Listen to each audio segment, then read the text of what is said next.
Yeah. There we go. I don't know if you saw. Well, hopefully that one took. I don't know. Yeah, these thumbnails are kind of funny. The other day, well, our show, Chuck and myself show the other night, Technorama. We like you don't know. Yeah. What- You what- do another show? You've been it's a I'm side moonlighting. hustle going on here? What's happening? I'm pod moonlighting. Um, the thumbnail, it's always touch and go. As somebody's blinking or you know picking our teeth or something. I don't know, but this one actually looked pretty decent for a change. I'm like this, and he was kind of had his head cocked too. That was kind of funny. All right. All right, I'm trying to got my Star Trek Marriott hat on. Star Trek Carpet. Oh. Oh, you said that the badge. I've got the badge downstairs with my other badges because I haven't had a chance to put it on anything. Yeah. So it's with all my from the uniforms. I got all the badges.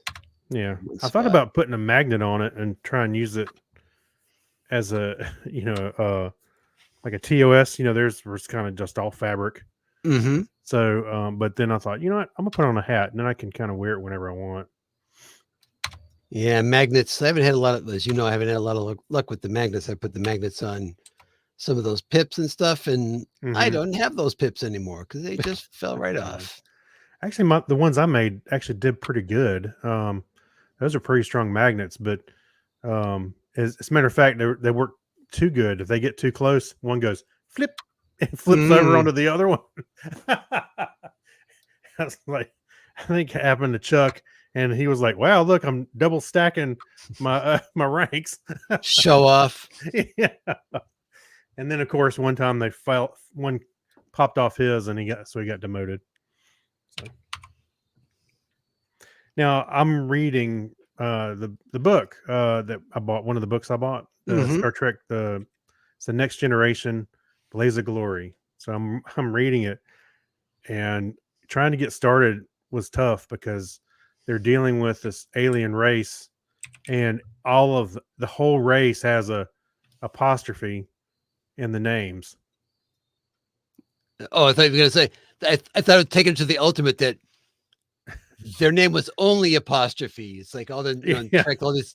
No, our name is just right. boop. Yeah, right. No, yeah, it's like the whole thing was it's apostrophes. There's a father, there's a son, and one's like Kadorn, and the other one's like Jedorn, and I'm like, I'm trying hard to keep the name straight. It's like the first time you ever read the Lord of the Rings. Who's Mm-hmm. that? Who was that guy? Oh yeah.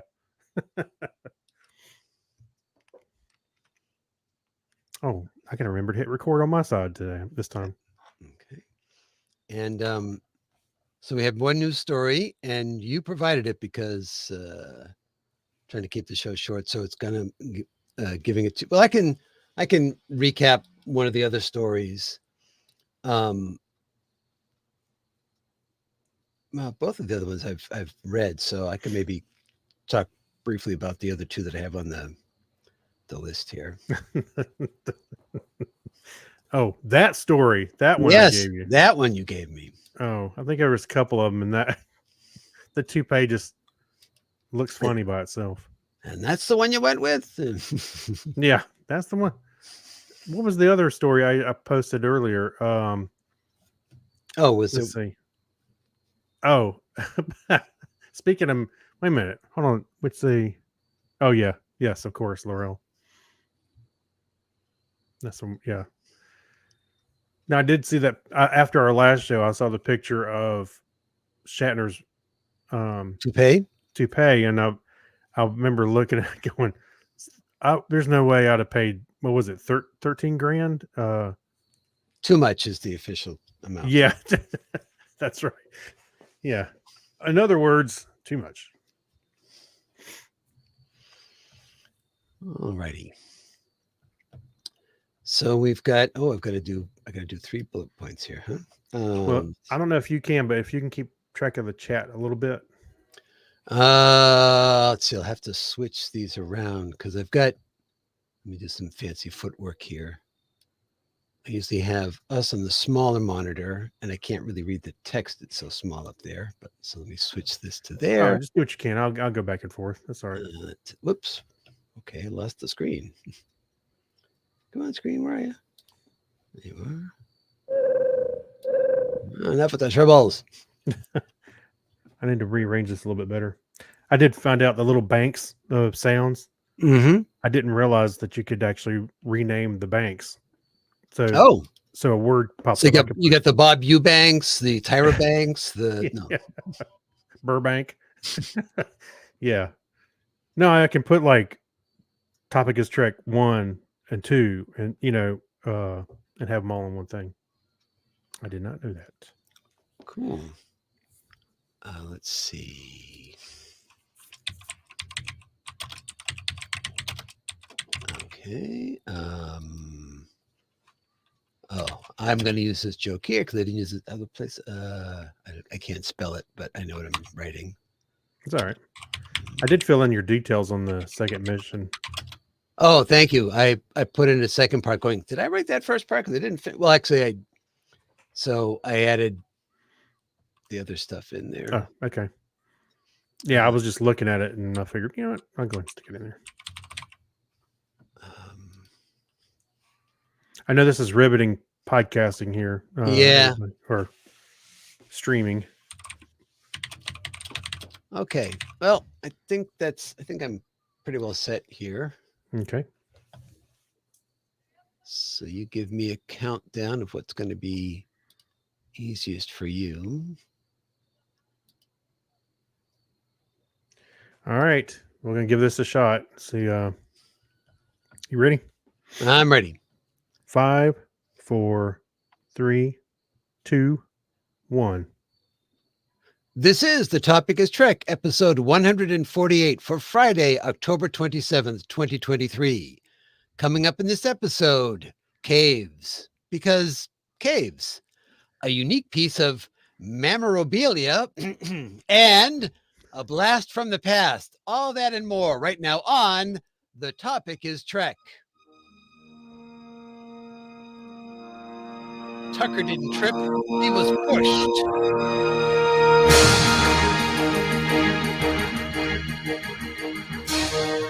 Welcome to The Topic is Trek, the podcast that runs on impulse power. Join us for a journey where no show has gone before. If it has to do with Star Trek, there's a good chance we'll talk about it. Sooner or later, because on this show, the topic is Trek. Engage already. Well, hello, everyone, and welcome to another thrill-packed edition of The Topic is Trek. I'm Clinton, one of your co-hosts, and if you're seeing the video version of this, you'll notice that we have 2 faces on the screen here rather than 3, because one of our team members is on a secret away mission. Shh, don't tell anyone. Right. But still beaming in to join me from parts unknown with the hip new catchphrase that everyone, except the co-host is missing, of course, because they won't know it, we'll be talking about tomorrow is Mr. Craig Stepp. Oh, it's working. Look, it worked. Ooh, it's forming. Take off, hoser. For our Canadian friends, I apologize for that. Everyone in Vulcan, Alberta, Canada, and every place else. So right. Really think you need to work on that some more. All right, fine. I'll go back to the drawing board. So how you been, Craig? I've been doing pretty good. Not too bad. Got the house to myself for a while. Oh, what more could I ask for? Yeah. Well, how about you? How about you, Clinton? How well, are you doing? was under the weather. I think I've got a little touch of the flu more than anything. So we're going to try to do a short show this evening because I'm fighting off a cough. So every once in a while, I may just mute the microphone and stop talking for a moment so people don't have to hear me coughing. All right. Okay. All right. But with that said, it's time to go off on our first main mission with an appropriate sound effect. Let's see. Let's go with not that one. No, not that one. Not there you go. That's That's, appropriate. yeah, it kind of makes you feel like that's how our warp drive works on the show. All right. Well, first up, we're talking about Star Trek Lower Decks, the episode Caves, which is season 4, episode 8. Tell us a bit about that, Craig. While I have some water. Yeah. All right. So the synopsis, actually, it's Caves. It's season 4, episode 8, written by Ben Rogers. And Ben Rogers has served in a number of roles on Lower Decks. He is the recurring voice of Commander Steve Stevens.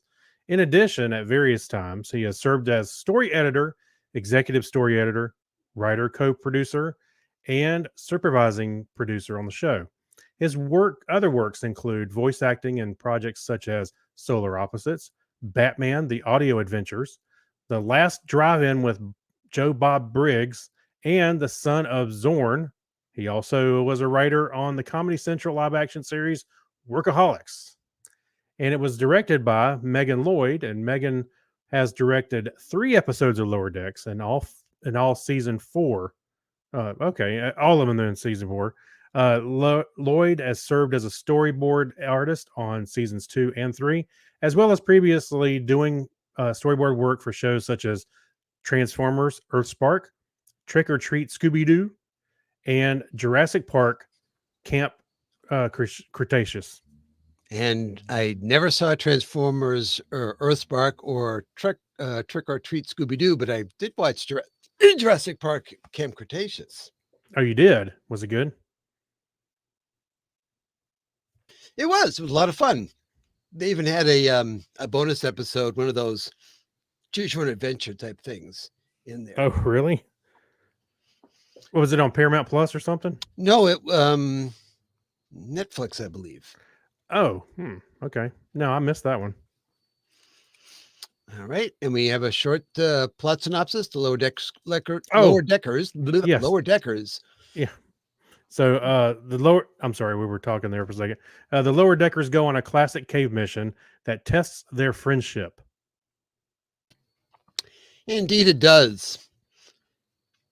All right, right. so we've got this was an interesting episode. It's always hard to place an episode like this because Mhm. we're late in the season. Kind of an odd time for this to be happening. But we have basically mini stories going on in the Yeah. episode. It's like a clip show. Exactly. Yeah. But it's clips for things we haven't seen before. Or at least 99% of it we haven't seen before.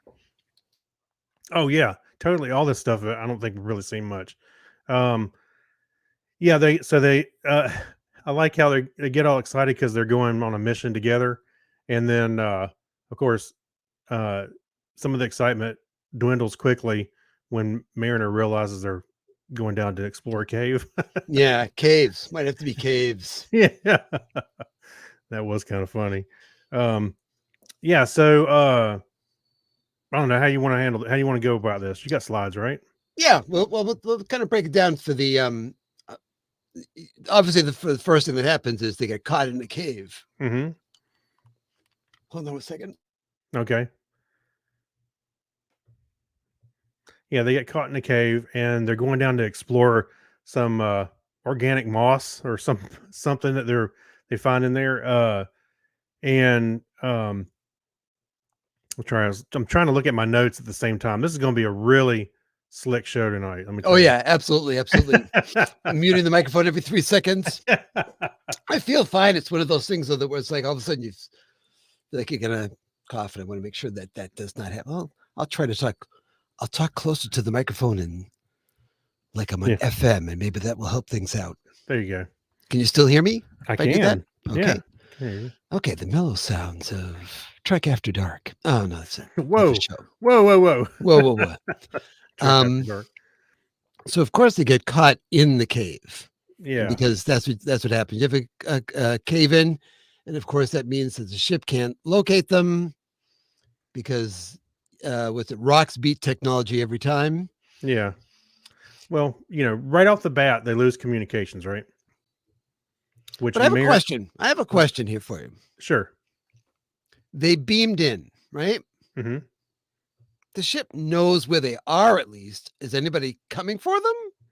Well, I thought the same thing. I was like, I would imagine when you beam off a ship, there's got to be protocol that it puts you on a list of who's away and not, because they can't just go, hey, let's go to warp. Wait, we got people on the planet, But I mean, it's precisely there's the coordinates that they beamed to.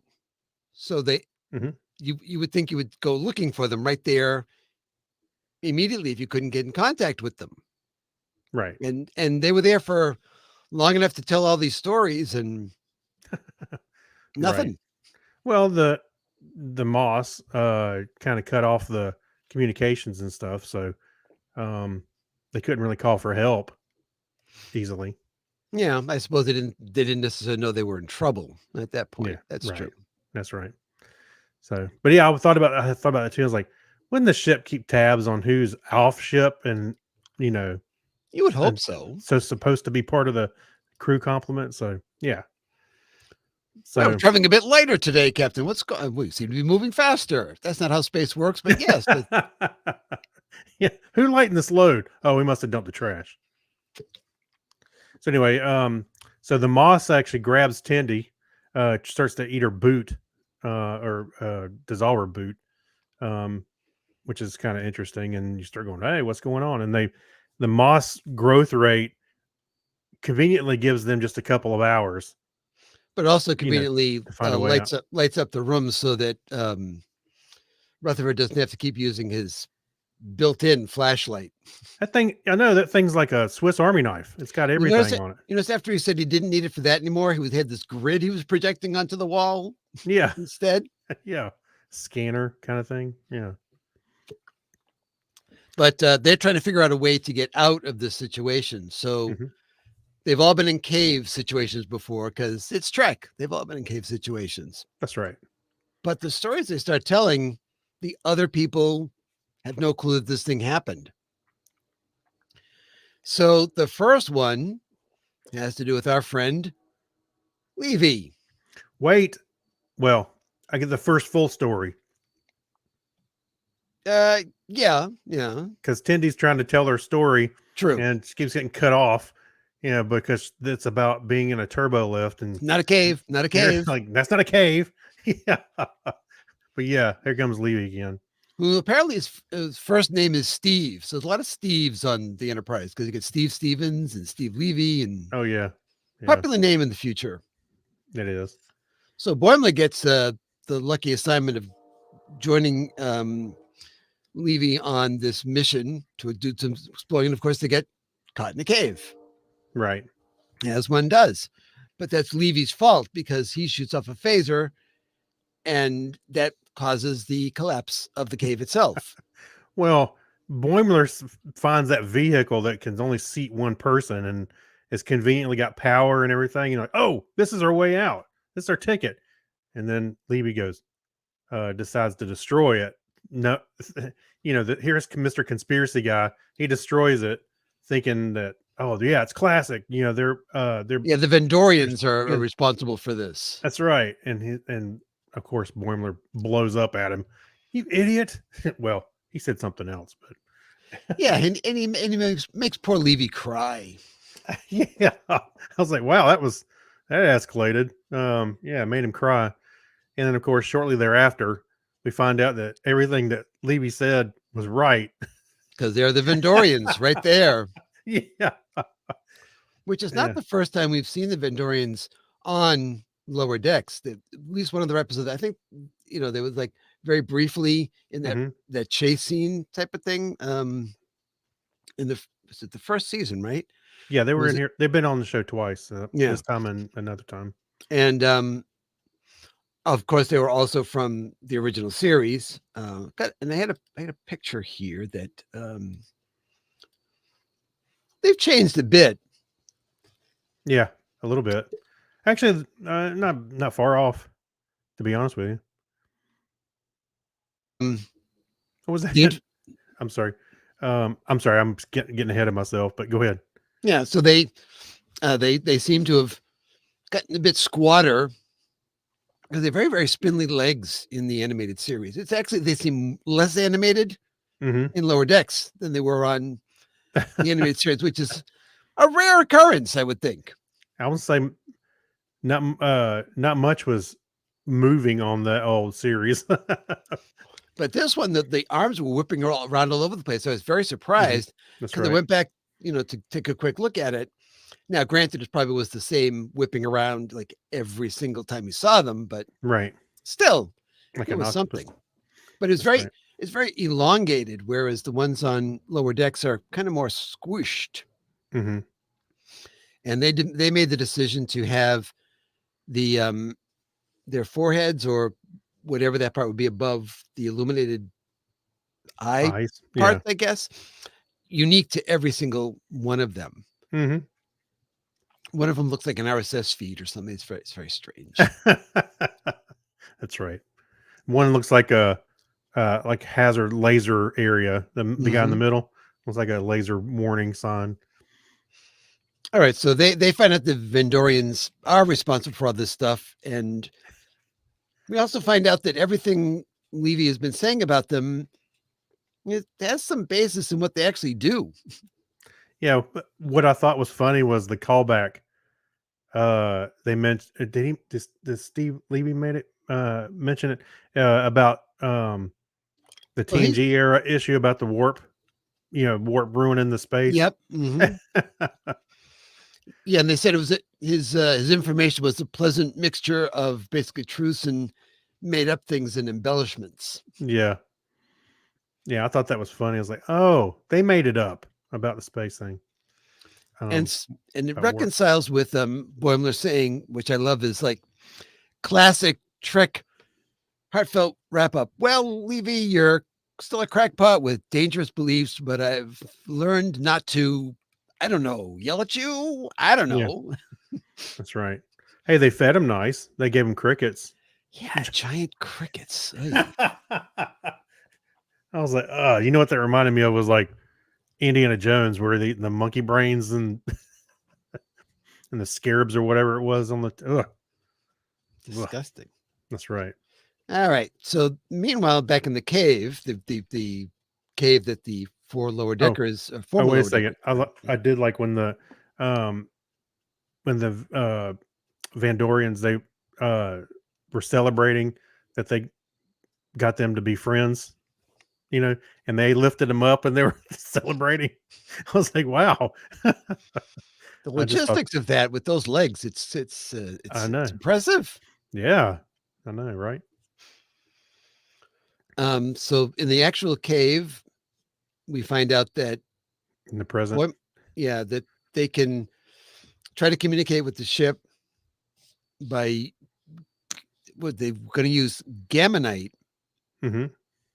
but turns out that there's no gammonite, but the tricorder says it's this trigammonite in the Right. walls. And so Rutherford says, quick, Boimler, take off your pants. Okay. Really? Yeah, we're roommates, whatever. Yeah, I like how Mariner goes, "Wow, you did that without even the question." And take off your pants. So the idea was that it was going to um, lessen the blow from the phaser after it was ricocheted. And Boimler says, I think you kind of could have used my jacket for that instead. Hmm. Yeah, Whatever. that's right. So they're trying to work that out. And Oh, so, I'm sorry. Go ahead. no, you go ahead. I like how Rutherford just mentions about that. Reminds him that time of that him and Dr. Tiana were in the Hmm. cave with their cave baby, and Yep. everybody just get what? Wait a minute, what did you just say? Right. Which takes us to our second Yeah. story in the background. Hmm. Now, one of the things I thought at the beginning of this episode, I got a slide in there someplace of this too. When the alien is merging with Rutherford to Hmm. be, to make this clone, Yeah. did you have thoughts of the episode of Enterprise where Tucker becomes pregnant Oh, from a touch? yeah. It's been a while since I've seen that. But yes, I do remember that. Yep. I mean, obviously remember it happening. Yes. I was trying to remember all the particulars. They were in the, Essentially a holodeck yeah, I in was thinking a boat. well, they put their hands in that fish bowl with the gravel, Mhm. or the little rocks. I was trying to say it looked like those little rocks you put in a fish bowl, those glass rocks, and they had the holodeck experience. Yeah, and Flock said, "You didn't do any." No, No, I was a perfect gentleman. and it's interesting because Tiana says the same thing. What did you do? And he says, "I didn't do anything." Yes, right. I like how the alien put her hand all over his face. Wasn't like it touched his hand or anything like that. Just put her hand right over his face, and You notice a couple of her fingers are on his Swiss Army knife. viewfi- well, yeah, his viewfinder thing. So is she getting through that as well? I guess I don't know. Well, her thumb's under his nose, so they're making skin to skin contact. You got to wash that thing afterwards. I'm telling you right now. Yeah, COVID. Oh well, And talk about a rapid pregnancy. I know it happened with like 2 minutes. It was Well, good to not go. even 2 minutes. It was like 15 seconds. He says, "I don't feel so good," and all of a sudden, she's cutting him open to get the baby out. It's like, Yeah, whoa! actually, that was the most. Not the most. It was they kind of animated him a little different. His eyes were when she said, "Oh, you're pregnant." What? His eyes kind of freaked out. It was um he was a little more animated than we've seen him before. That's what I thought it was interesting to see. Hmm. How they I just thought his facial expressions were something different than we normally see. Hmm. A little bit. And there's a little clone baby. Yes, right. And what did Tiana say? She hates babies. Yeah, that gold bedside manner that come to love from Dr. Tiana. No, she said, what was the two things? There's two things she didn't like. Engineers and babies. Yes, right. She's stuck with both of them. That's right. Yeah, she said, see if you can get the baby to eat. Won't take anything. And it's like Rutherford picks up the baby, and the baby's like eating right away. Yeah. Now, there's one thing when they're trying to take care of the baby that every parent says, "Oh man, if only I'd been able to do that." Yeah. Tiana changes the baby and then phasers the diaper out of existence. I know. I thought the same thing. I joke about I mean my son's 21 now, or yeah, 21, and I remember thinking I'm still excited that he's not wearing diapers. That was a happy day for me. And then I went, "Oh, wow, that'd be cool to just phaser the diaper away." Absolutely. Of course, Mhm. because you then have to buy a whole lot, with, well, I guess you can't. Well, if they were cloth, you could reuse them. But what am I getting on about here? Anyway, parents talk. Oh, yeah, later on. That's the pool that your children live in? Oh, I've been cleaning the diapers off in the Yeah. water.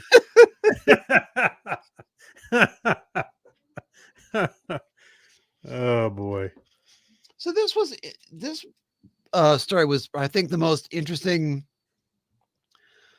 in itself because it really was a mini Star Trek episode, right? A complete Star Trek episode. You had them, Mhm.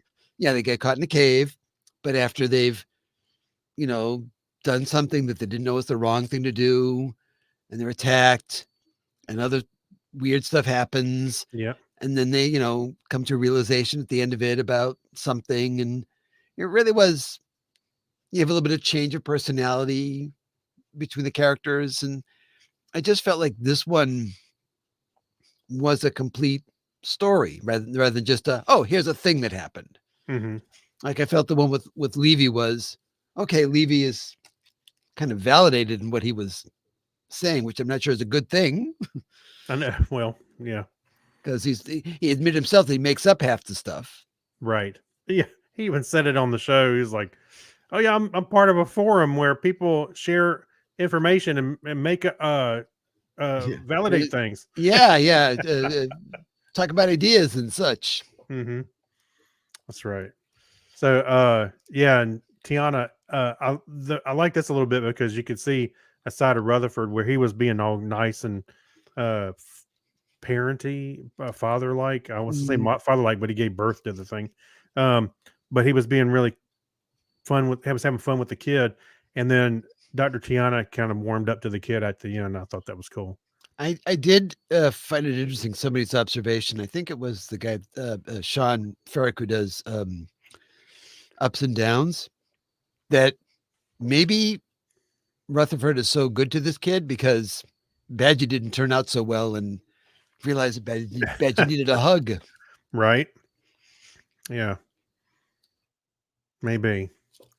So anyway, he ended up working the his tricorder to converse with the cave monster, which really wasn't a monster, and they were like, the monster said, "That's where I keep my baby." Well, this is our baby. We just had it. No, no, no, no, not that one. Yeah, not that one.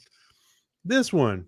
Yeah. So That's he ended another thing I wondered about, though, is that so the universal translator, you got to manually say translate this language, because why wouldn't it automatically do that? Doesn't the com badge have a universal translator built in at well, this I point? imagine. Remember on Enterprise when Hoshi was having trouble translating it first, not herself per se, but with the universal translator, and she would have to get enough sample Mm. to start understanding what the alien was saying, whatever race they were speaking with. And so I imagine that if you're going to add a new creature, alien race, you probably need to get a sample. So he probably had to record it, and he was programming it a little bit to get it to communicate with it. So I imagine it feels like, anything else. You got to get a sample, have it analyze it, and then you start getting data from it. Oh, another thing that was in this story here was kind of shades of the Horta, because Oh, the creature would knock through rock. oh, true. Yeah, It that's was right. making all. You get the assumption that the creature's one that's making all those tunnels that kept going down all the Hmm. time. It's a good thing they didn't have the angry miners. It's a good thing. Yeah, Well, they got a miner right there. What do you well, but it's not yeah, angry. So she's not angry. So there you yeah. go. Oh, and I liked how when Rutherford or Tiana went through the tunnels to kind of scope out where they could go. They came out and they would phaser a little X on the, so they wouldn't go with the same one again. You figure if you just go clockwise around, that shouldn't be could Oh, figure that out right away. I would, no, I would be like, did we go down that one again? I would totally do that. So I thought, oh, that's a great idea. Well, fair Phaser it. enough. Yeah, phaser it. Yeah. All right. So they're still trapped in the cave. Hmm. Our former lower deckers, and we get our third flashback story as they're trying to get out, because Mariner is working with the minerals, and Rutherford is like, "Where did you learn how to do that stuff?" Like it's kind of what you learn from the from Delta Shift, Yeah. and she went, well, I did have a mission with them once that I let what? Yeah. That's right. So we get our third little flashback story with the Delta Shifters, Hmm. and they crash land on a planet in the cave, like directly into the cave. They just boom right into the cave. Actually, look like the same cave almost that they were already in. Well, all the caves are supposed to look alike. That's one of the Yeah. things Rutherford's, or Maris, all the caves look alike because of Yeah. on the show they were all the same cave all the time, Yeah. just kind of different angles of the same thing. And one of them, Asif, breaks his leg, Right. and of course, so he's disabled, and they're trying to figure out, well, how are we going to get out of here? Assessment is that the shuttle is salvageable, but they need a certain mineral, and it's in order to repair the engines. Hmm. Coincidence? There's some right over there. Yeah. Convenient. Well, Isn't that? these are short stories. So Yes, yes. But I mean, literally right over there, hmm. sitting there in a pile, glowing. Yeah. Well, Mariner says, I'm just going to go get it. And then the problems begin. Oh yeah. She gets old. rapidly because there's what did I write down here? What is the? It's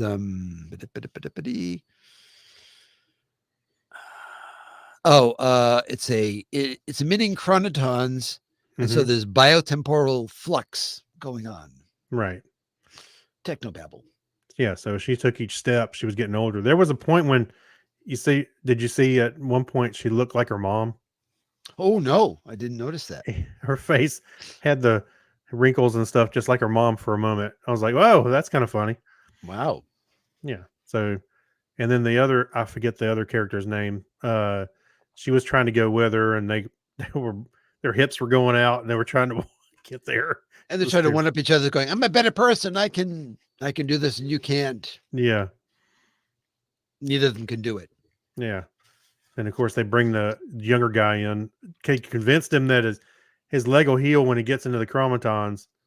And of And course, it does. does it? Well, I mean, it the skin grows over it, Yeah, it started to look like a chicken leg the way it was repairing itself. and he's just screaming in pain every step he takes, and they're encouraging, "Come on, you can keep going. Walk it off." Yeah. Come on, you big baby. So he stops where they are, Hmm. and they encourage him to get up again and keep going. He gets up, and his leg falls off. Yeah. Oh my gosh, yes. Meanwhile, the other Delta shifter has found another supply of the exact same stuff, but with these chronotons that make you younger. And so he's like this kid going, "Oh, look at this excitement. Yeah. Yay, we got all this stuff." His sleeves were hanging off his arms. Yeah. Which is another classic Trek thing going on as Yes. well. Because of course, when you get older in this thing, all they do is just walk backwards, and the effects are completely reversed. Yeah. I like how the dragon Asif out and then like, you know what? We're not going back in there. We'll just have the doctor make you a new leg. Can we get my leg just in case? Just in case, please. Yeah. That's funny. So then she went Delta shift, Delta shift. Yeah. You cheered with them? That's Yes, our right. thing. Yeah, they didn't like that. The rest of the crew. No, they did not like that. And they're all getting snippy with each other. Well, why don't you talk about with your friend Levy? Ba ba ba ba ba. Yeah. You didn't tell me about the baby that you had. Ba ba ba ba ba ba ba. Mm-hmm. And the moss encompasses them. Pretty much Yes. is about to devour them. But it's not going to do it just yet because I want to hear the green one's story. That's right. And of course, they they went back to a point. I guess it was right after the first episode, right? Yep. And they were drinking and yeah, real alcohol and not synthahol, and they got stuck in a turbo lift, and they were all kind of going to sleep and talking. There you go. I like that. And they started dozing off a little bit and talking, and apparently Tindy had to go pee in the corner. Yeah, well, that's we won't talk about that. So, yeah. Yeah. And so then Moss. huh? Well, the moss. Oh, okay. I was going to say, so the moss is saying, "Oh, I would like to have a friend. I've never had a friend. Yeah. Oh, we came here to to analyze you. To really, well, take all your scans as long as you keep telling me stories." Right. Yeah. So turns out it's those pesky The Andorians. Vandorians. Yes, thank you. Yeah, it was them again, and they're like, "Oh, look at that! We brought some people back together." Yeah, for not being in it before at all in Star Trek Southern, they're like every place in this episode. Mm-hmm. So there you go. Yeah. So there you go. So that actually brought everything back full circle, didn't it? Mm-hmm. Yeah. Now, one of the things that I noticed, and so I went back to check. Mhm. I had commented on this before, but so darn it. Paul F. Tompkins has been doing a lot of voices on the show recently. But in this episode, we had a lot of doubling up because Noelle Wells, who plays Tendi, was also being one of the Vendorians. Mm-hmm. What I noticed first was Don Lewis, who's Captain Freeman, was also a Vendorian, and also Thulsa, the girl that leads him into the cave. Jerry O'Connell was being Ransom, and the carnivorous Moss, and a Vendorian, and Fred Tatascori was being Shax, and Steve Levy, and a Vendorian follower. So definitely doing a lot of doubling up and tripling up on voices. That's very much a Star Trek the Animated Series thing to do as well. Yeah. Oh, and by the way, I know we kind of skipped over this. Shax opened that the turbo lift door, and, he scared the crap out of them. Literally, at least Boimler literally. Boimler's like, "Oh, I full on peed." Oh, Boimler. I know. Captain material, no doubt. Yeah. I was like, look, they are friends. He actually shared that with others. So, all right. Anything else to say about caves? No. Let's see. Well, let me look at my notes here. Oh, yeah, the Vandorians were behind the Klingon Civil War. Well, they said we did not do the Klingon the Civil War. Yeah, they didn't do it. To which Levy replied, "Agree to disagree." That's right. I don't think I really got much else. No. I said it was a good episode to have. It's a hard one to slot because, and we've run into this before with Trek, and other shows have the same thing. You've got a story that, where do you put this one? I mean, this one it doesn't move the plot forward. Right. Not that, but you want to tell that story, and you think it's important to tell that story because of what's been going on this season. Mm-hmm. So you always feel like it's slowing things down, but well, they're doing well. One, I think the point of this story was because you kind of wonder at the beginning when they were promoted, what was going to happen to them because you have different job responsibilities, and of course they've been together for 8 more episodes, but they're still interacting with each other because they were excited they were going on a mission together. So apparently it had been a little bit. So this is kind of to show that they're sticking together. Yeah, and because that's the thing is you want to have that connection between them because things could get more stretched out as you go along. Right. Absolutely. All right. What are we going to rate this on scale of Vendorians? Yeah, Vandorians. That's what I was thinking of. All right. Why don't you go first with scale of 1 to 10 Limber Vendorians? I enjoyed it. I don't think it was the strongest episode around, but it seemed like this episode touched on a little bit of everything from all of those characters.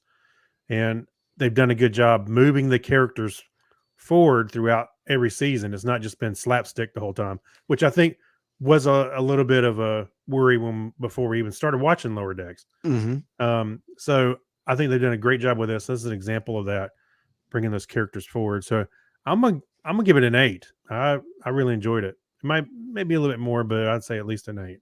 So. Yeah, I'm with you on that one. I feel like it was like I said, it's a tough one to slot into the season, but I felt it was important. It was entertaining. Like some of the stories a bit better than the other ones. Like I said, I really thought that the one with Rutherford and Tana was pretty much a complete Star Trek story in itself. That you probably could have made that a half an hour episode and it would have worked. And it was kind of sweet. I liked it. Yeah. So what I saw. I'm sorry. What were you going to rate it at? Yeah, an 8 as well. I'm going to go with an 8 as well. Yeah. I did see this one review about it, and the guy said at first you would think this episode was about nothing, but really it's about everything, and that's about how I felt about it. Was that it was about everything with these guys to might let them grow a little bit more, between Right. themselves. That the whole concept of is, well, we're not together all the time now, but it doesn't matter that we're not Right. together all That's the right. time. Yep. And it was also an episode without Talin, which we hadn't had in a while. That's true. Yeah. Although That is kind of weird. That's right. Mike McMahon said that Talin will be there in season 5 as well. So she's not Mhm. heading back to the Vulcan ship anytime soon. Okay, good. I don't think I saw that, but okay, good. All right. Well, we're going to take a break for a second here, and we're going to do our subspace chatter. We've got a couple of stories. I've got one written out there for Craig, and then I said, I'll throw a couple more in. I'll try to do those off the cuff. So we've got to ask Charlie first, if it's okay, of course, to do subspace chatter. We don't need all that subspace chatter. Oh, look, it was Bullwinkle. Charlie is not pleased with that. Look at the look in his face. No, He's just he's not. staring at you now. That's He's gonna right. I'm continue. sorry, Charlie. I'm sorry. All right. So Your punishment is to take this story. that's right. So looking for a unique piece of Star Trek memorabilia, even more than some of the weirder things we've seen. Well, you may have missed out on owning Shatner's toupee, which is one of those weirder things we've seen. But the next great collectible is going up for bid on eBay. From the Star Trek Discovery Season 1 episode, Into the Forest I Go, you can now own a set of prosthetic breasts worn by Laurel, or more specifically, Mary Chieffo. The item features an original production tag and scene number. As of this recording, the bidding is up to $1,824 and will end on Monday afternoon, October 30th. We'll have a link in the show notes for episode 148 over at thetopicstrek.com. Wait a minute. Let's go. You got to ring your own bell there. There you go. Ring my own bell. So there you go. There's all the links. You know what's funny is I just saw, I'm related to this. I saw it was an old video on YouTube with Leah Thompson was on Arsenio Hall show, and she brought him a gift, and he opened the gift, and it was like a gift bag, and he reached in and pulled it out, and it was her prosthetic breast from Back to the Future 2. I was like, wow. What was funny, even more funny, was they were showing it right there on, I guess, network TV at the time. Yeah, it's kind of funny that came up. Those two things came up together. I don't even know what to do with that. So I was gonna move on from that. All right. So second story is again, we don't have to slide through these because I just threw them in at the last second, but Terry Matalas had a plan for Jake Sisko to appear on Star Trek Picard. Oh, yes. I did see something about that. It did not work out, but the plan was that trying to blank on the person's name, the Bajoran, who was on the Picard third season. I'm just trying to blank on the name. Shax. Not Shax. On Picard third season. Yeah, the woman. Yeah, see, not a name day for me. So this is you ruined it for me. When people start doing that, they go, I can't remember her name. And then I go, I can't either. It's like yawning, it's contagious. Okay. Well, everyone out there yelling at your, we can't hear you, but we feel anyway. If it comes to one of us, we'll scream it out.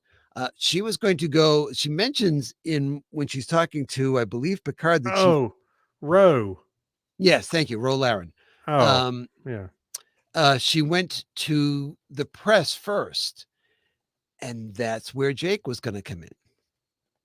But okay, that makes sense. Yeah. So he was going to be like, trying to follow the trail and what was going on here, type of thing. And Terry said that he hasn't dropped the idea completely. If this, supposed legacy series ever happens, that he could still see the possibility to have Jake back in that type of role and Mhm. something in Star Trek Legacy.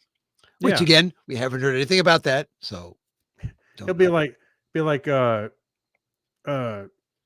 was it Star Trek 5 at the beginning when they had all the press on the ship? Mhm. Yeah.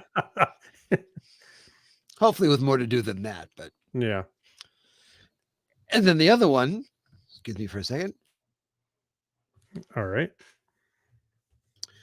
The other one was Mike McMahon had to clarify a statement that he'd been making because this made the rounds. We didn't cover it on the show, I don't think, but he had made a statement that if people really wanted to be a sixth season of Lower Decks, that they Mhm. should and so Trek Movie was in one of those roundtables that you have at Comic-Con you'll have the people that have just had something on stage will come backstage, and it's literally a bunch of roundtables and a bunch of reporters, and they'll sit down and talk to a bunch of people at once.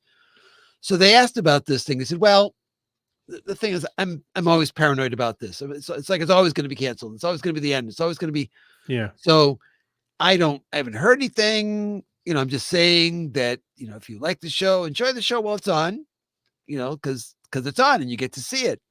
But if, you have a friend watch the show, that's even better to make sure that it's got value to it. Yeah. So it wasn't something where he had, Alex Kurtzman hadn't come knocking on the door going, hey, numbers. I'm looking at the numbers here. Yeah. type of Right. thing. Yeah. Well, I imagine there's two parts to that is watch it to kind of help with the numbers and make some noise, because they apparently do listen to the fans when they call out for stuff. I mean, Picard season 3, I'm sure had a hand in that, and uh, you know, you Well, name it, So I'd say make some noise and watch the show. certainly the most recent stuff with Prodigy, lets people know that somebody's Prodigy, out there, yes, listening. yeah, that's a good example. Yes, Well, Plus- Lower Decks doesn't have a P in its name, so it's not Well- Prodigy or Picard. well, remember there was that plane that was flying over Netflix and Mhm. another Hulu, pick up Prodigy. There you go. Yeah. Yeah, save Lower Decks. Maybe it's not that's in trouble, but So everybody that has a plane, get yeah. up in this.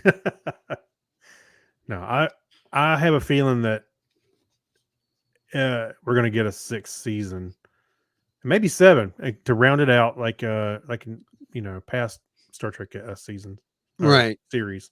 Right. I don't want them to overstay their welcome Right. because I enjoy the show.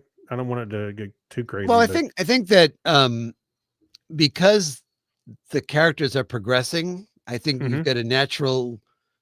It can only go so far because eventually they will definitely not be together because they'll be split up to different ships or whatever the case may be.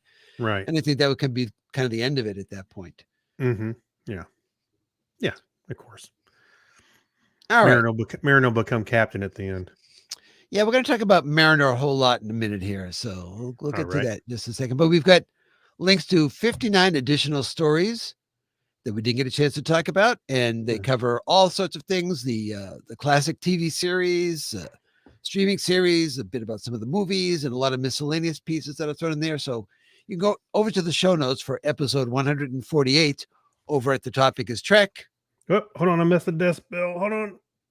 There you go. .com, and you can find those there. Sorry, Yeah. this is a test on the fly about being able to get that stuff done. Yeah.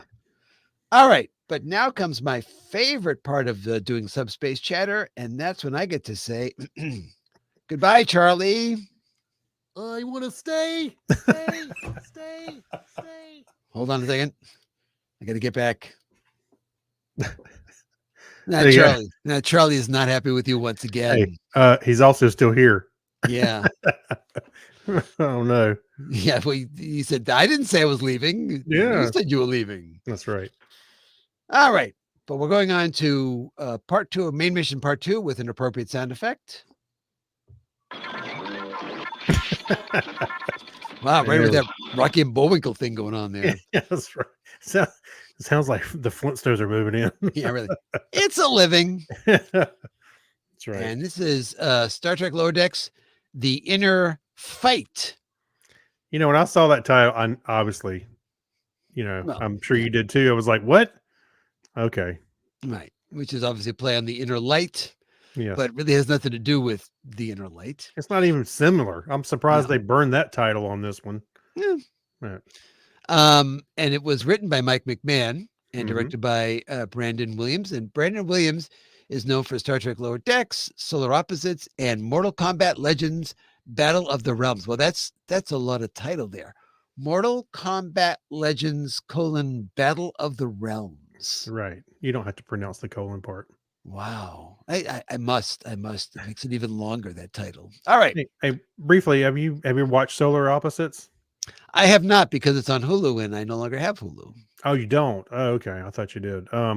Yeah, Solar Opposites is kind of not related to Rick and Morty, but it was created by what's his name from Rick and Morty. Well, I thought Mike McMahon Not created not it. Dan, not Dan Harmon, but my mind went blank. But I thought Mike McMahon created Solar Opposites. No? He did? No, I thought it was. Hold on a second. It was my mind was blank. Rick and Morty. Ro Laren. That's it. No. Oh, Justin Roiland. Roland. Him and I think my man might have just been a writer. I'm not sure if they actually credited or not. Hold on. I'm going to IMDb right now because I don't know these things. But we're all going to find out together, Yeah. except all those people that Creators: are Dan Harmon, Justin Roiland, and so I think Mike McMahon was a writer on it. Oh, okay. So Because I thought he was a writer on Rick and Morty. Rick and Morty and He was. then created Solar Opposites. But okay. Anyway, that's today's lesson, and the topic is Solar Opposites. That's right. And a short plot synopsis for this episode: The Inner Fight. Captain Freeman assigns the Lower Deckers an overly safe mission to try and keep a self-destructive mariner out of danger. Meanwhile, Captain Freeman leads a mission to locate a former member of Starfleet. Who could that be? Very interesting choice of who this is. I know what you thought about that. So we'll I don't know which part of this do you want to tackle first, because we got two things going on here. We've got Freeman's mission, and we've got let's try to do Freeman's mission first, and then we can kind of end on Okay. Mariner's stuff. Sure. So all right, so where is this? Fucking looking at my slides here to help me with okay, so it turns out that they've gotten more intel on what this probe that's been stealing, because I think they know at this point, right? They discovered that it's false debris. Mm-hmm. This intel says that it's now looking for former Starfleet officers. Now that's pretty darn specific intel to get from. Where did they get this intel from? Right. I didn't. So that this episode has a lot of moments in it. Yeah. Well, there's a reason for that. But the second one is that they identify 4 people that they say they need to locate and get back to Earth, or to put into protective custody, whatever the thing may be. And one of them is Beverly Crusher. One of them is 7 of 9. Mm-hmm. One of them is William Riker, and the other was Nick Thomas. It was Thomas Riker. Oh, was it Thomas Riker? Yeah. Oh, okay. All right. Well, that makes much more sense then. Yeah. All right. Well, because I was actually eating dinner when I was watching this, and I heard Thomas Riker. I looked up, like, what? Well, I think I was too distracted at that point by they talked about 7 and Beverly, and I skipped right past Riker. Yeah, Riker, and who else is this other person? But Nick Locarno. Now, talk about guts to lean into a character that people went, oh yeah, well, before we had Paris. He kind of played a similar, looked the same kind of character, but it wasn't the same character. And ignore that. Now let's go right up and center with that and go with that. Anyway, Okay. so it does seem like an odd a group of four. Yeah. Out of all the people that it could be, like we didn't know that much about.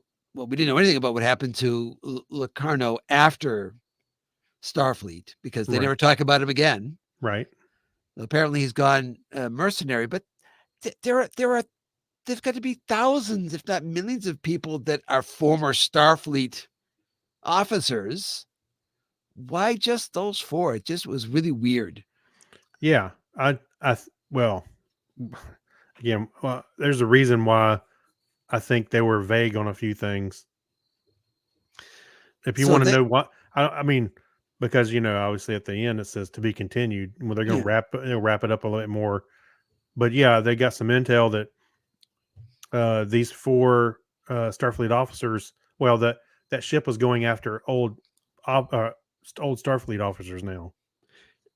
Even though we didn't have any word that they had actually taken any Starfleet officers, Yeah. and the last that we knew, they'd only attacked non-Federation vessels. Although, yeah, non-Federation vessels. So it's like, okay, where is this intel coming from? Right. Well, look how long it took them to figure out something about this ship to begin with. Now they got intel on it, what its mission is or what it's trying to do. Yeah, I thought that was a little weird. They kind of painted it with a broad brush, and So they're off to New Axton, Mhm. which is just nothing like the charm of old Axton, apparently, according to Shax. Right. And this whole thing was pretty much a riff on Star Wars. This entire section, the new Axton, on Mos Eisley and things like that. Hmm. I mean, it's just out and out that type of thing. You've got somebody being a Boba Fett type character, or this other stuff. You've got the Mud's Bar, and Mud's Bar is definitely supposed to be like the cantina. I don't know. Star Trek Picard, they went to that what was that one planet where it looked like a big bar? Oh yeah, yeah. Yeah. So I don't think it's But out I of don't know that. But this was all like very desert, very very very brown color to everything, and I know. Didn't we see Picard do a song and dance routine? let's. My goodness. Oh, somebody just. Oh, left you know my what? voice. You know what?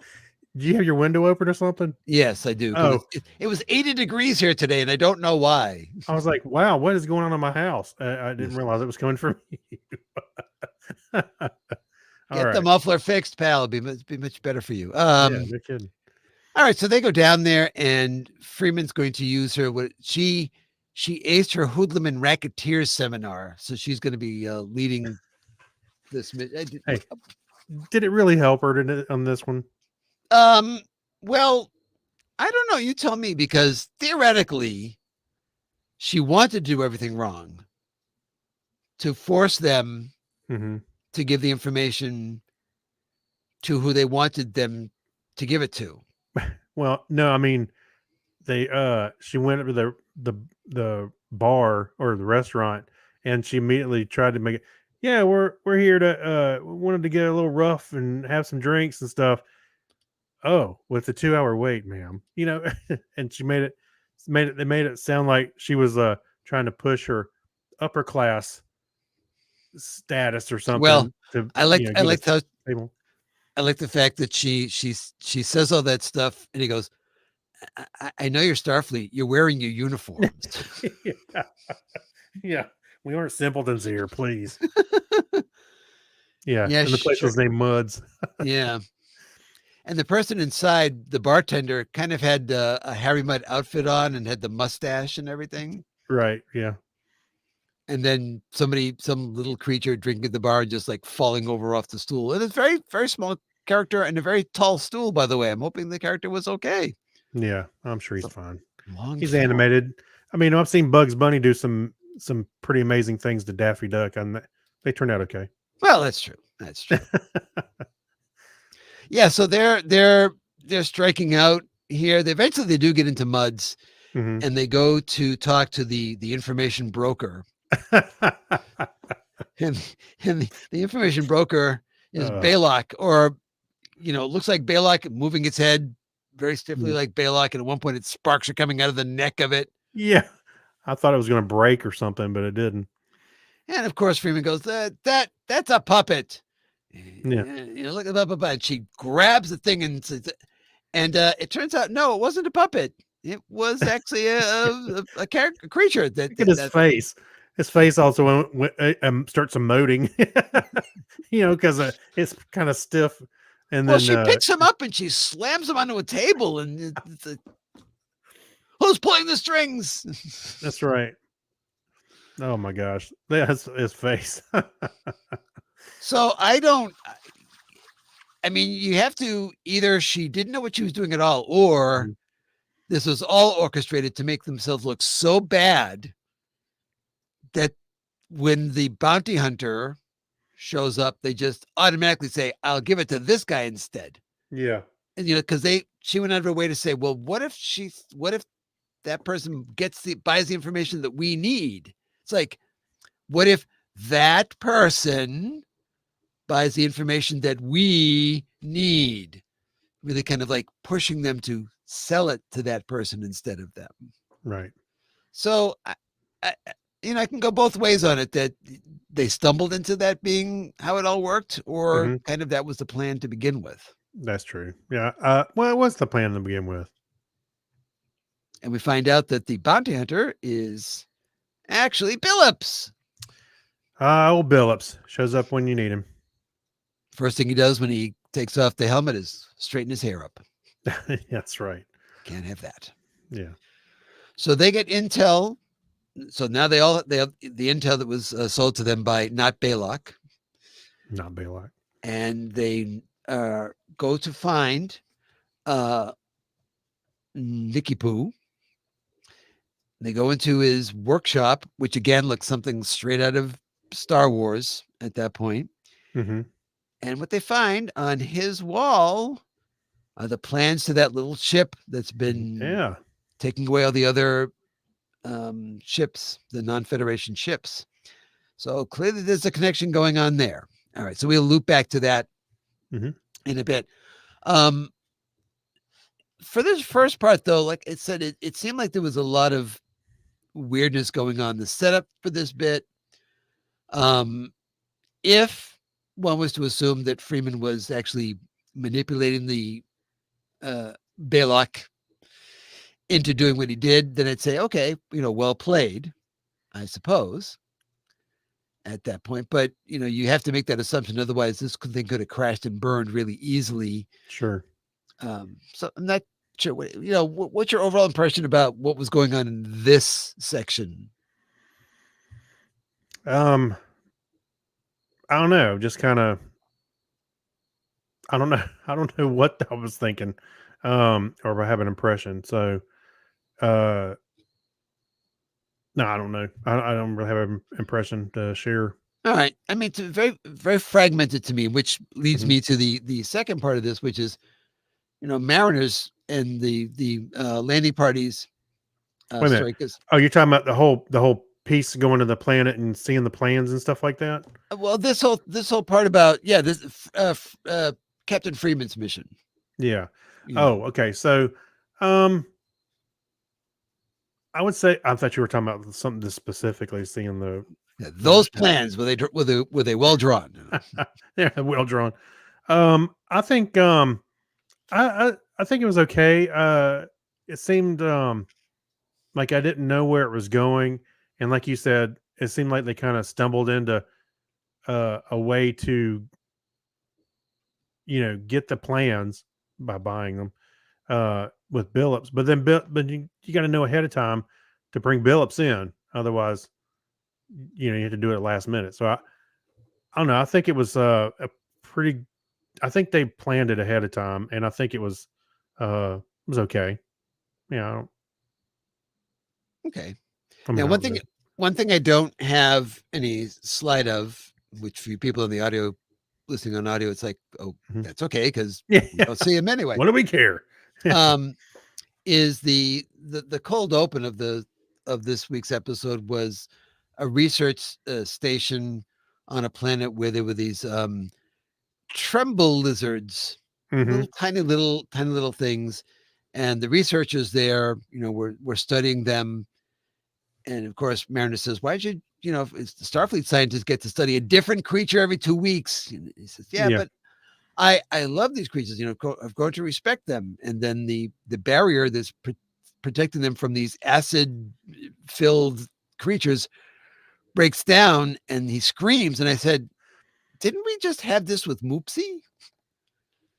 Sort of. Yeah. The guy that the person that was in charge of the zoo said, la, la, la, la, la, and this is, and it's, oh my God, it got out. It's going to Yeah. kill us all. Yeah. Yeah. Yeah. How did it get out? So yeah, it is very similar. I thought it was interesting that Boimler would just got out of his mouth. Hey, so that power upgrade should keep you going for another year. All of a sudden, and then immediately there was one of those little creatures was on the ground, ate the wire, and it broke the wall. Which you probably don't want to have the wires on the outside. You probably Yeah, want they to have should the wires on the inside. put the cover on. Yeah. Unless they got maybe they developed screwdriver technology, those tremble lizards. So Mariner just goes off and goes running out without any protection and just takes like a pan or something and is making this noise to lead them all out back out of the paddock area outside of the fence. And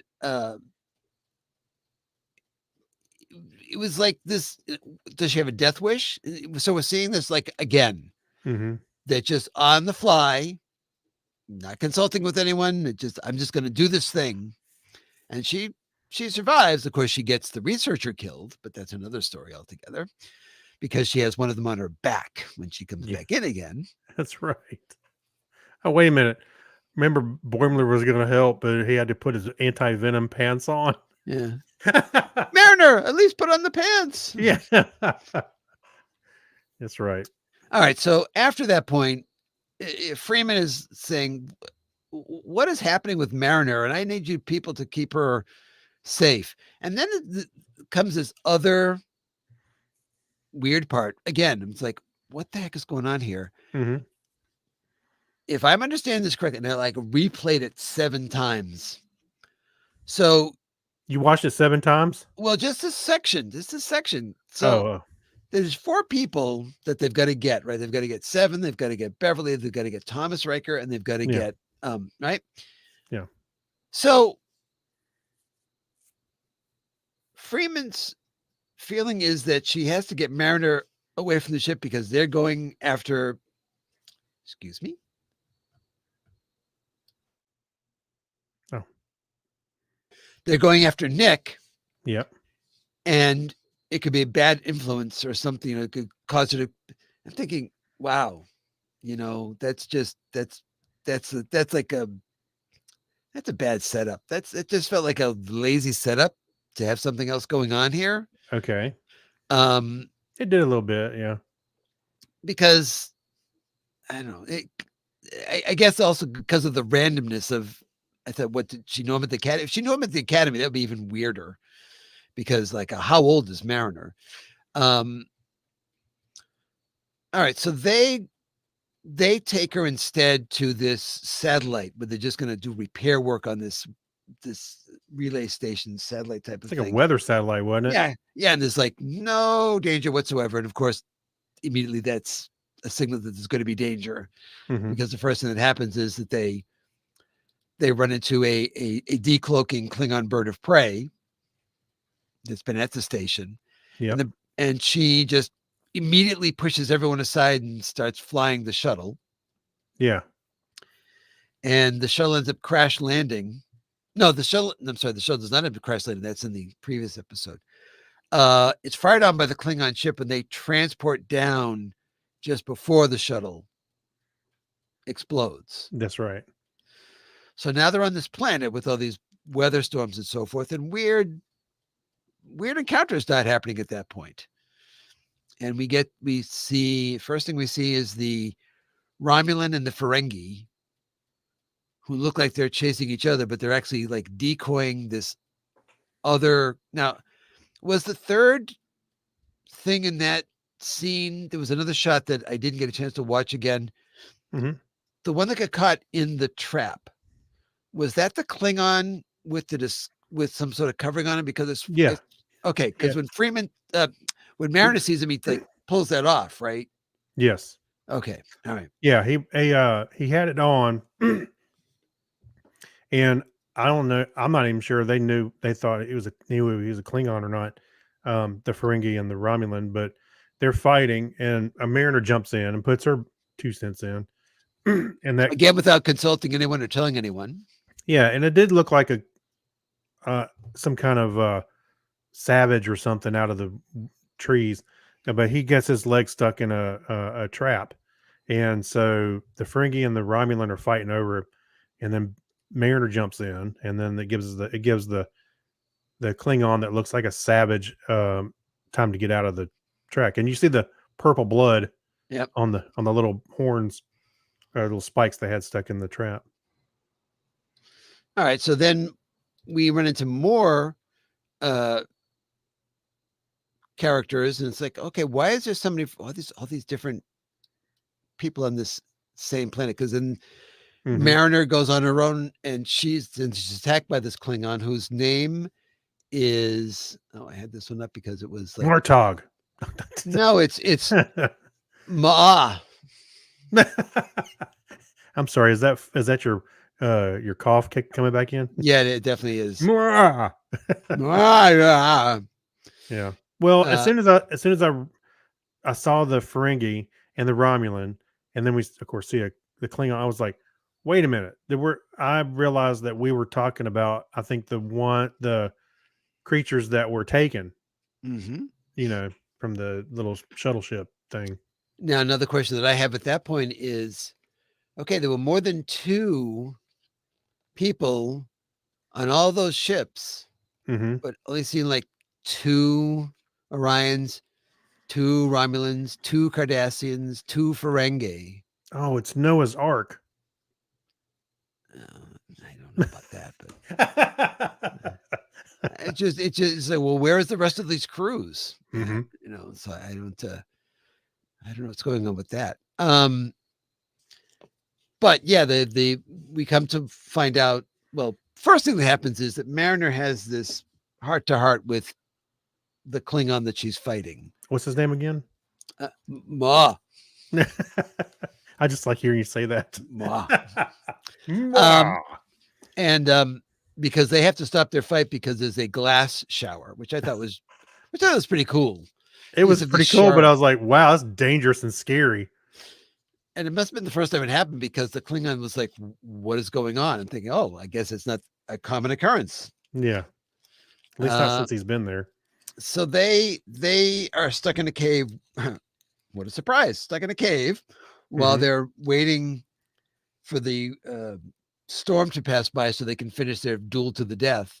Yep. And Mariner starts letting loose on what's her problem.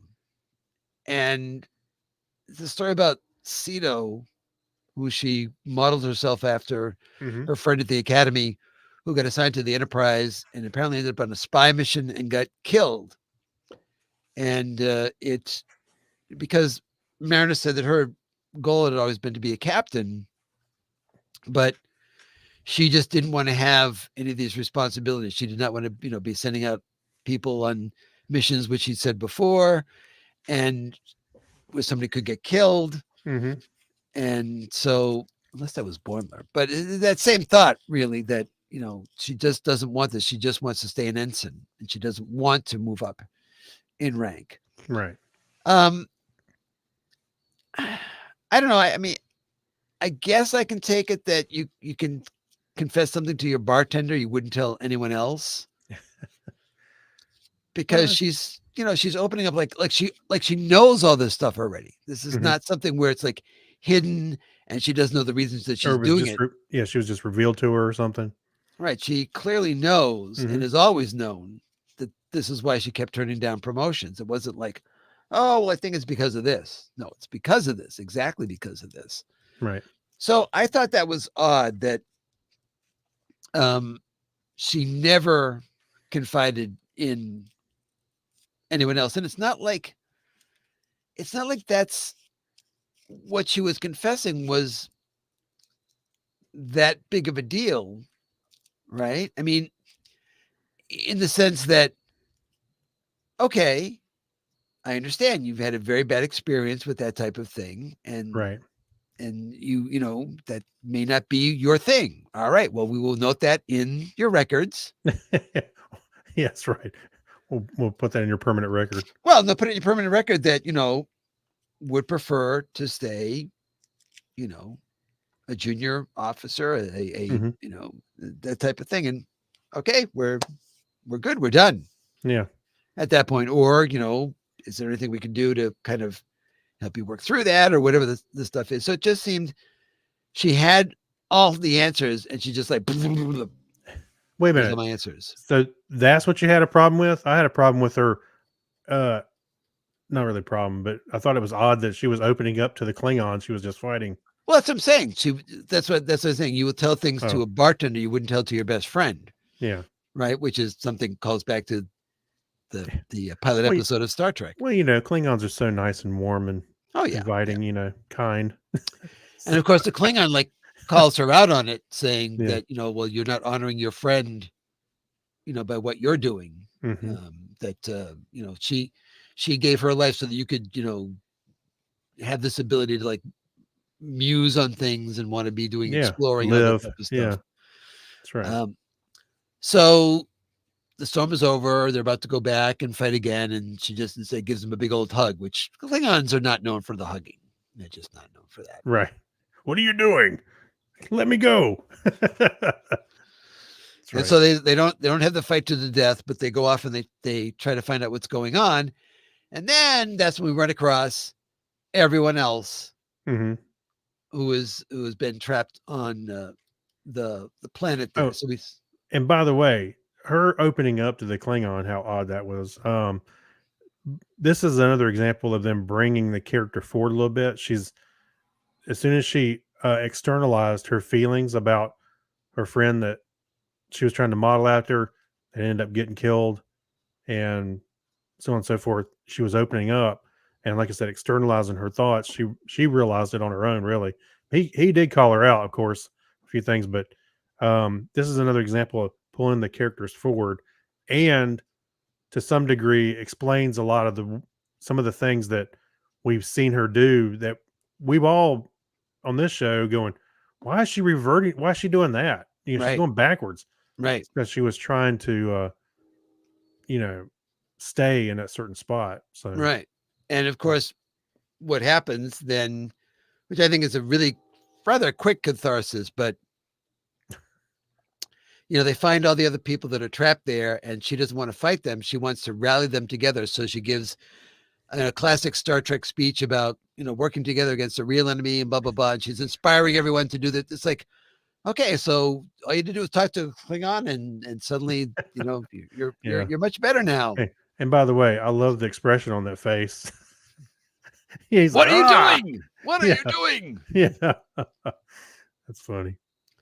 All right, so we see all of these different, you know, we recognize Mhm. these characters now. These are well, they're not the lower deckers because one of them, I think, was the captain on the Orion ship. I think all the captains are there, I believe. I have to go back and look. I don't remember. Yes, it's really hard to tell with the binars, especially. But Yeah, they all look alike. well, I thought it was interesting is that you've got looks like you've got two different colors for the Orions, and we talked about that. And Tendi is also a third color. So you've got the Cardassians, I think, are different colors.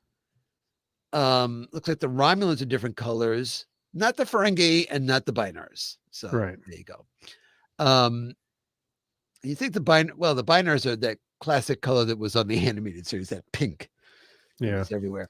So that Mariner's not going to fight, even though the Klingon is standing by her side.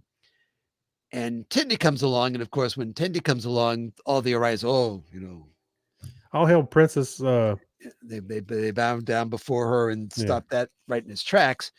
And so then they all agree to work together, and Mariner is beamed away. which they all find to be like very suspicious. Why has this happened? Yeah. And they're starting to like rumble about it was a trick, blah blah blah blah blah blah blah. And everybody's trying to hold it together. The Klingons saying, no, this is not, she would not do that. She is honorable, blah blah blah blah blah, type of stuff. And Mariner wakes up on this minimalist spaceship. She said, "What minimalist hell is this?" Yeah. And she runs into, look who it is. Yeah. I'm referring to him as Robert Duncan McMenny. McMenny. Right. So There was we a have all- transporter accident, and yeah, really. Yeah, I like how they have him drawn the same color hair. If you look at the lower decks versions, Mhm. so they kind of have him look like the same character, just with a graying on the temples and a beard. yeah. Yep. I don't know, it was an interesting choice to make because I don't know if it was as significant an episode as a lot of them. And yeah, Wesley I'm talking about the Next Generation episode. It gave Wesley a chance to learn what it meant to have responsibility and the consequences of their actions. But I don't know. He seems like a fairly minor character to be Yeah. having a big bad for the season. Right. So I don't know. And obviously we do not know why he is doing these things. Right. We won't find it. Well, I'm assuming we'll find out next episode, but that's a lot to wrap up because next episode is the last episode of the season. Oh, So the episode you were talking about was the first duty. Yes. Yeah. He said duty. Yeah, it seemed weird. Of course, they did have Robert Duncan McNeil back to voice the character as well for this episode. I bet I'd like to. I should go find out what he said about doing that, because I can imagine that would be fun. Say, hey, this minor character that you played before you were actually a regular on one of the Star Trek shows, we want you to play him.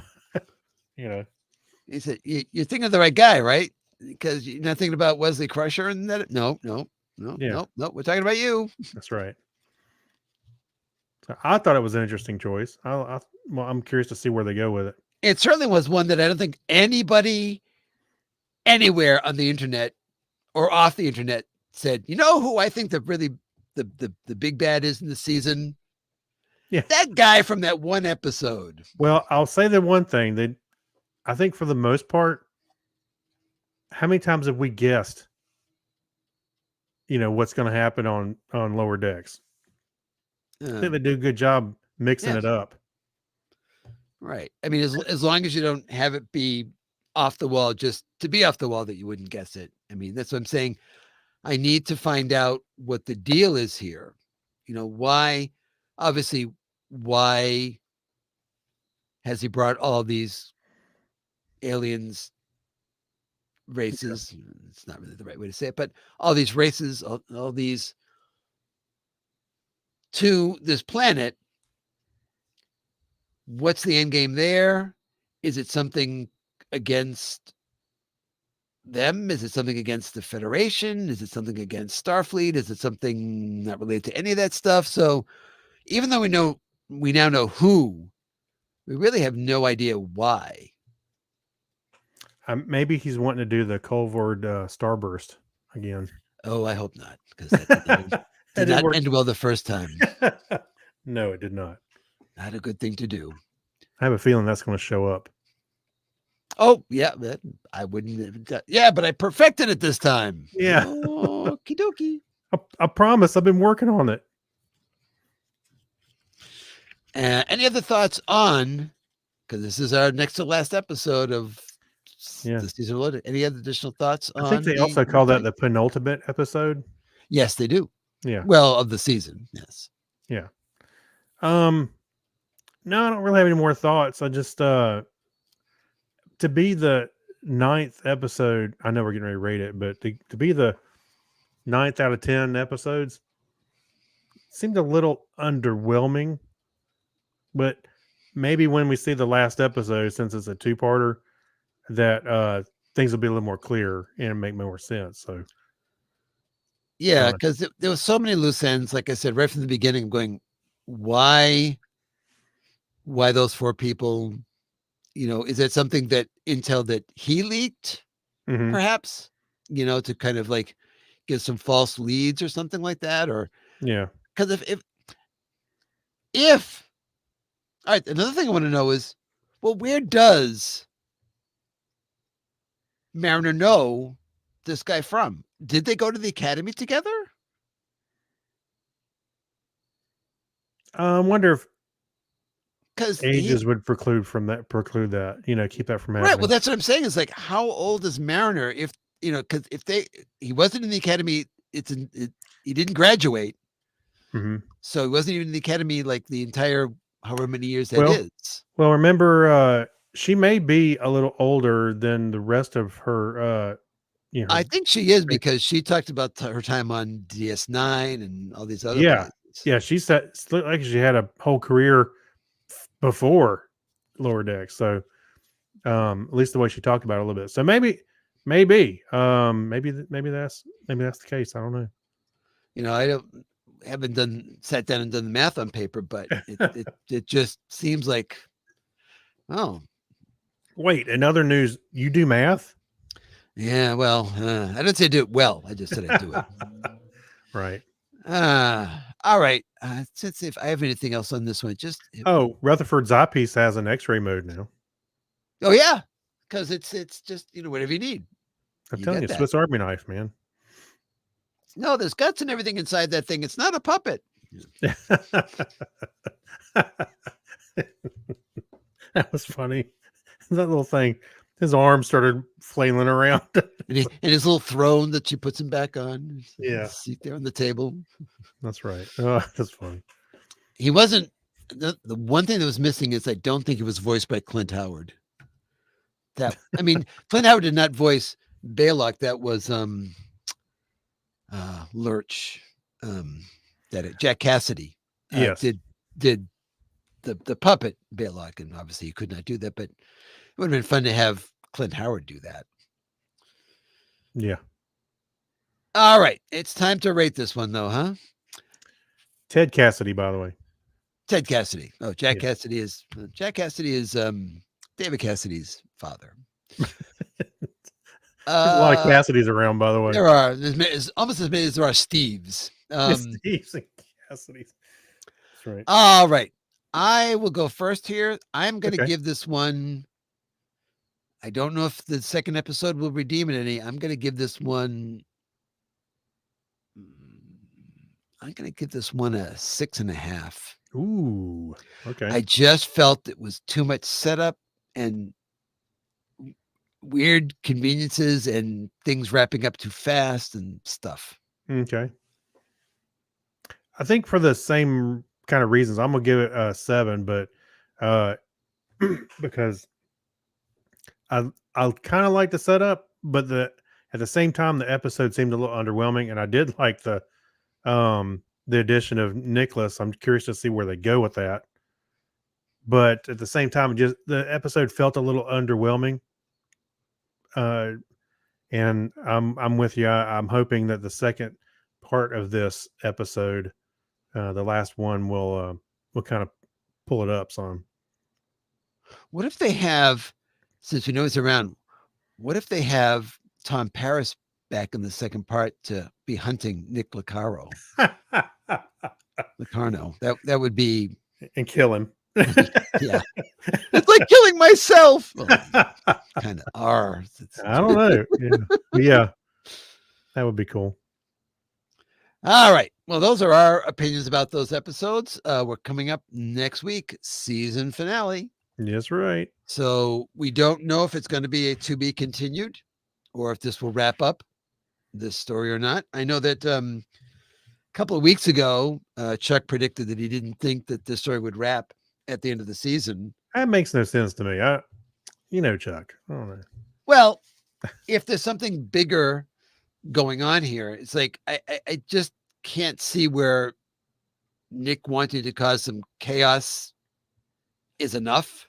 Hmm. Got to be something else going on there. So Yeah, I think they're going to wrap it up. I don't see how they can't. Well, unless it's a cliffhanger. Well, maybe not for this story because it went on for the whole season, or the whole season. yep. I think they would wrap it up, especially after. I don't know. I it's hard to say, but I don't think it went on too long.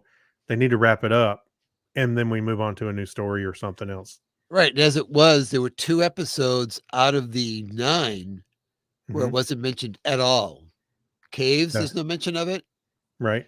And there was at least one other episode. I can't remember which one it was, but there was no mention at all of Okay. any of this Yeah. stuff. So they peppered it in almost like, well, we don't have enough to make something really a thing. So we're going to show attack on a ship, attack on a ship, Yeah. attack on a ship, They ran attack on out a of ship. they ran Piece out of of species. information about that. Yeah, that's right. Well, you get the binders in there. You know, you're getting pretty low on the list of species. I know. Actually, I was kind of not fascinated, but I liked the idea of the Binars when they were brought in, with TNG, Mhm. but you never really saw them again. I didn't think you only saw them one time in TNG, right? Yes. And we haven't heard them mentioned anywhere else until now. So I kind of liked that they included them in Lower Decks. Yeah. I don't. We didn't mention that on on the planet on New Axton, we saw several Gorn just walking around. One of them was getting off the shuttle that they had to get off of, just kind of strolling around. Yeah, that's right. And Why just is he mad? part of the I thought they were- family now. I thought they were all angry. Oh well. Oh, they were just being bored, being on a shuttle. That's all. Right. All right. Well, that wraps it up. And next time around, we'll be doing I guess we'll do our episode review and then probably just our thoughts on the season as total. How do we think that this season did, maybe compared to other seasons, or what did we think of the story? Because we'll know theoretically, we'll know the entire what was going on Right. thing. And how does this all wrap up with Mariner? And is there more of a resolution to that as well of what happens with her? Mhm. So we'll have some thoughts on that next time around. Absolutely. All right. But that said, it's time to refill the dilithium chamber and try to warp on out of here. All right. You can find me, Clinton, at Comedy Forecast, all one word with the number 4. And I'm coming to the end of my big 2023 story, which means I'm well into working on my big 2024 story. So, Oh, you're already working ahead. yep, got to think ahead. Got to think ahead. Always be thinking. Is Soldier going to show up again? Soldier shows up in this one. So, but as I said, I didn't have to record any new lines because it says yes, sir. So that I think didn't I give you a library of yeah, yes sirs? absolutely. All right. What about you? Let's speak for you guys. I think it's you, Well, Craig. Yeah, you can find me and sometimes Chuck. No, I'm just kidding. You can find Chuck and myself over at Technorama Podcast. Just search for Technorama Podcast on Google or in any of your podcast clients. You should be able to find us, no problem. And YouTube, we're on YouTube as well.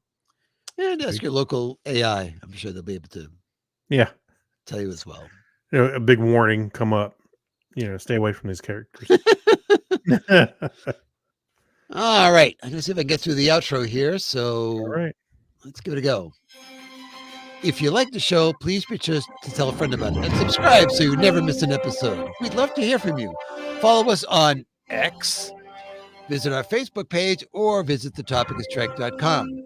Until next time, on behalf of the missing mysteriously Chuck, Craig, and myself, I'm Clinton, thanking you for listening. And as we always say here on The Topic is Trek, don't put on the red shirt.